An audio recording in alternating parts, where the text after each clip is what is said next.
The Unnamable by H.P. Lovecraft.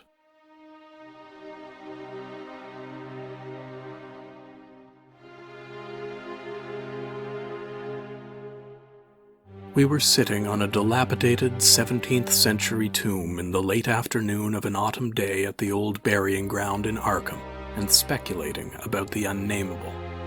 Looking toward the giant willow in the cemetery whose trunk had nearly engulfed an ancient illegible slab, I had made a fantastic remark about the spectral and unmentionable nourishment which the colossal roots must be sucking from that hoary carnal earth, when my friend chided me for such nonsense and told me that since no internments had occurred there for over a century, nothing could possibly exist to nourish the tree in other than an ordinary manner. Besides, he added, my constant talk about unnamable and unmentionable things was a very puerile device, quite in keeping with my lowly standing as an author.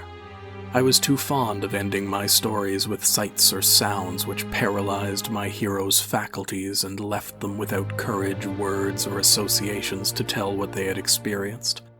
We know things, he said, only through our five senses or our intuitions. Wherefore it is quite impossible to refer to any object or spectacle which cannot be clearly depicted by the solid definitions of fact or the correct doctrines of theology, preferably those of the Congregationalists, with whatever modifications tradition and Sir Arthur Conan Doyle may supply. With this friend, Joel Manton, I had often languidly disputed. He was principal of the East High School, born and bred in Boston and sharing New England's self-satisfied deafness to the delicate overtones of life. It was his view that only our normal, objective experiences possess any aesthetic significance, and that it is the province of the artist not so much to rouse strong emotion by action, ecstasy, and astonishment, as to maintain a placid interest and appreciation by accurate, detailed transcripts of everyday affairs.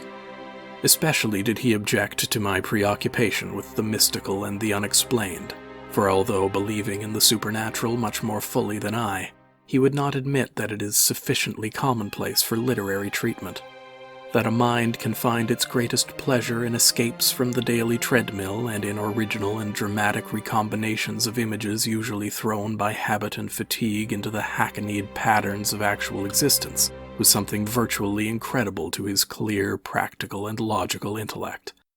With him, all things and feelings had fixed dimensions, properties, causes, and effects, and although he vaguely knew that the mind sometimes holds visions and sensations of far less geometrical, classifiable, and workable nature, he believed himself justified in drawing an arbitrary line and ruling out of court all that cannot be experienced and understood by the average citizen. Besides, he was almost sure that nothing can be really unnamable. It didn't sound sensible to him. Though I well realized the futility of imaginative and metaphysical arguments against the complacency of an orthodox sun-dweller, something in the scene of this afternoon colloquy moved me to more than usual contentiousness. The crumbling slate slabs, the patriarchal trees, and the centuried gambrel roofs of the witch-haunted old town that stretched around all combined to rouse my spirit in defense of my work, and I was soon carrying my thrusts into the enemy's own country. It was not, indeed, difficult to begin a counterattack, for I knew that Joel Manton actually half clung to many old wives' superstitions which sophisticated people had long outgrown, beliefs in the appearance of dying persons at distant places and in the impressions left by old faces on the windows through which they had gazed all their lives. To credit these whisperings of rural grandmothers, I now insisted, argued a faith in the existence of spectral substances on the earth apart from and subsequent to their material counterparts. It argued a capability of believing in phenomena beyond all normal notions, for if a dead man can transmit his visible or tangible image half across the world, or down the stretch of the centuries, how can it be absurd to suppose that deserted houses are full of queer sentient things, or that old graveyards teem with the terrible unbodied intelligence of generations? And since spirit, in order to cause all the manifestations attributed to it, cannot be limited by any of the laws of matter, why is it extravagant to imagine psychically living dead things in shapes or absences of shapes, which must for human spectators be utterly and appallingly unnamable? Common sense in reflecting on these subjects, I assured my friend with some warmth, is merely a stupid absence of imagination and mental flexibility. Twilight had now approached, but neither of us felt any wish to cease speaking. Manton seemed unimpressed by my arguments and eager to refute them, having that confidence in his own opinions which had doubtless caused his success as a teacher, whilst I was too sure of my ground to fear defeat. The dusk fell, and lights faintly gleamed in some of the distant windows, but we did not move. Our seat on the tomb was very comfortable, and I knew that my prosaic friend would not mind the cavernous rift in the ancient root-disturbed brickwork close behind us, or the utter blackness of the spot brought by the invention of a tottering, deserted 17th-century house between us and the nearest lighted road. There in the dark upon that riven tomb by the deserted house, we talked on about the Unnamable, and after my friend had finished his scoffing, I told him of the awful evidence behind the story at which he had scoffed the most. My tale had been called The Attic Window, and appeared in the January 1922 issue of Whispers. In a good many places, especially the South and the Pacific Coast, they took the magazines off the stands at the complaints of silly milksops.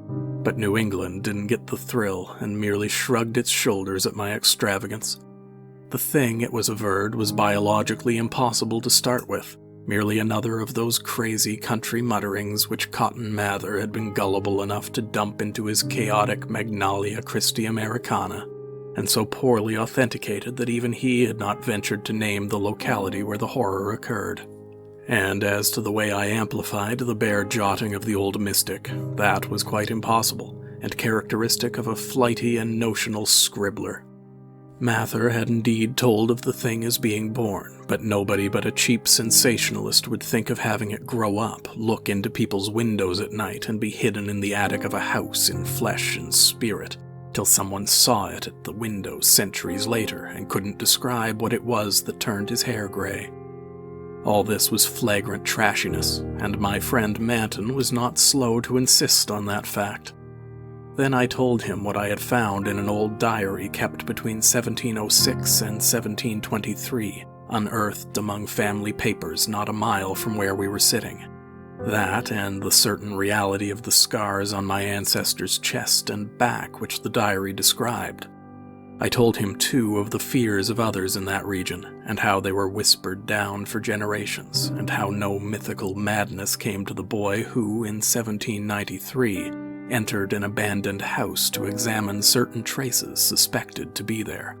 It had been an eldritch thing. No wonder sensitive students shudder at the Puritan age in Massachusetts. So little is known of what went on beneath the surface. So little, yet such a ghastly festering as it bubbles up putrescently in occasional ghoulish glimpses. The witchcraft terror is a horrible ray of light on what was stewing in men's crushed brains, but even that is a trifle. There was no beauty, no freedom. We can see that from the architectural and household remains, and the poisonous sermons of the cramped divines. And inside that rusted iron straitjacket lurked gibbering hideousness, perversion, and diabolism. Here truly was the apotheosis of the Unnamable. Cotton Mather, in that demoniac sixth book which no one should read after dark, minced no words as he flung forth his anathema, stern as a Jewish prophet and laconically unamazed as none since his day could be. He told of the beast that had brought forth what was more than beast but less than man, the thing with the blemished eye, and of the screaming, drunken wretch that hanged for having such an eye. This much he baldly told, yet without a hint of what came after. Perhaps he did not know, or perhaps he knew and did not dare to tell. Others knew, but did not dare to tell. There is no public hint of why they whispered about the lock on the door to the attic stairs in the house of a childless, broken, embittered old man who had put up a blank slate slab by an avoided grave, although one may trace enough evasive legends to curdle the thinnest blood. It is all in that ancestral diary I found, all the hushed innuendos and furtive tales of things with a blemished eye seen at windows in the night, or in deserted meadows near the woods. Something had caught my ancestor on a dark valley road, leaving him with marks of horns on his chest and of ape-like claws on his back. and when they looked for prints in the trampled dust, they found the mixed marks of split hooves and vaguely anthropoid paws. Once a post rider said he saw an old man chasing and calling to a frightful, loping, nameless thing on Meadow Hill in the thinly moonlit hours before dawn, and many believed him. Certainly there was strange talk one night in 1710, when the childless, broken old man was buried in the crypt behind his own house in sight of the blank slate slab. They never unlocked that attic door, but left the whole house as it was, dreaded and deserted. When noises came from it, they whispered and shivered, and hoped that the lock on that attic door was strong. Then they stopped hoping when the horror occurred at the parsonage, leaving not a soul alive or in one piece. With the years, the legends take on a spectral character. I suppose the thing, if it was a living thing, must have died. The memory had lingered hideously, all the more hideous because it was so secret. During this narration, my friend Manton had become very silent, and I saw that my words had impressed him. He did not laugh as I paused, but asked quite seriously about the boy who went mad in 1793, and who had presumably been the hero of my fiction. I told him why the boy had gone to that shunned, deserted house, and remarked that he ought to be interested, since he believed that windows retained latent images of those who had sat at them. The boy had gone to look at the windows of that horrible attic because of tales of things seen behind them, and had come back screaming maniacally. Manton remained thoughtful as I said this, but gradually reverted to his analytical mood. He granted, for the sake of argument, that some unnatural monster had really existed, but reminded me that even the most morbid perversion of nature need not be unnamable or scientifically indescribable. I admired his clearness and persistence, and added some further revelations I had collected among the old people. Those later spectral legends I made plain related to monstrous apparitions more frightful than anything organic could be. Apparitions of gigantic bestial forms, sometimes visible and sometimes only tangible, which floated about on moonless nights and haunted the old house, the crypt behind it, and the grave where a sapling had sprouted beside an illegible slab. Whether or not such apparitions had ever gored or smothered people to death, as told in uncorroborated traditions, they had produced a strong and consistent impression, and were yet darkly feared by very aged natives, though largely forgotten by the last 2 generations, perhaps dying for lack of being thought about. Moreover, so far as the aesthetic theory was involved, if the psychic emanations of human creatures be grotesque distortions, what coherent representation could express or portray so gibbous and infamous a nebulosity as the specter of a malign, chaotic perversion, itself a morbid blasphemy against nature? Molded by the dead brain of a hybrid nightmare, would not such a vaporous terror constitute in all loathsome truth the exquisitely, the shriekingly unnamable? The hour must now have grown very late.